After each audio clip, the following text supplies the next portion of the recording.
One of the things that happens in Season 2, one of the big things that happens in Season 2 is we expand the sanctuary network itself. So whereas in Season 1 we sort of mentioned, oh, there might be other sanctuaries in the world, we actually explore them, we go to them, we see them.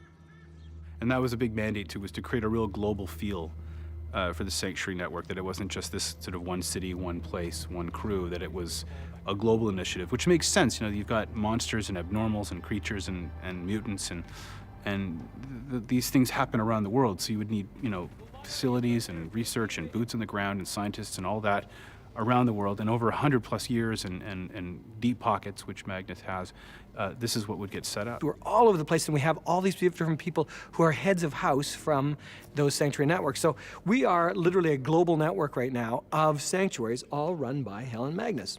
We actually visit via video screen about 12 different sanctuaries and the heads of different sanctuaries. We find out that the network is far bigger than first imagined. I mean, there was hints that we had sanctuaries in different places around the world, but it's a huge network. It's not just sort of creatures you find in the Canadian Rockies. It's not just creatures that you find under the sewers of New York.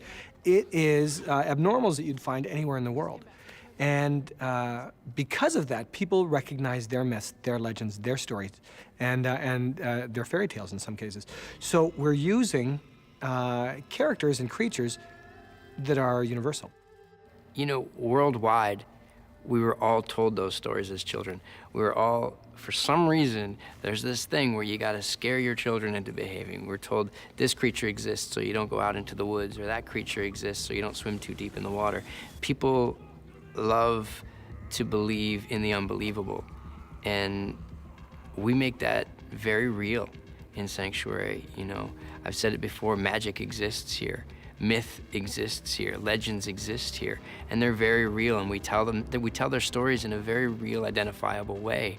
I think that's the beauty of fantasy and sci-fi, is that you're able to connect people on a different realm, that we're not really, you know, enclosed by borders or by race, but the fact is that we're connected on so many different levels. And therefore, we're not signature this country or that country. We're not Canadian, we're not American, we're not, you know, we're not British. We are, you know, populated by the world. And because of that, I think it gives everybody a taste of, you know, sort of, hey, that's in my country, hey, that's in my town, you know. And we do that very well. In second season especially, we travel so much further afield. Every culture in the world has mythologies about monsters and creatures and boogeymen and things like that, and I think that's why every country in the world would be interested in seeing a beautiful brunette and a cool dude look for monsters.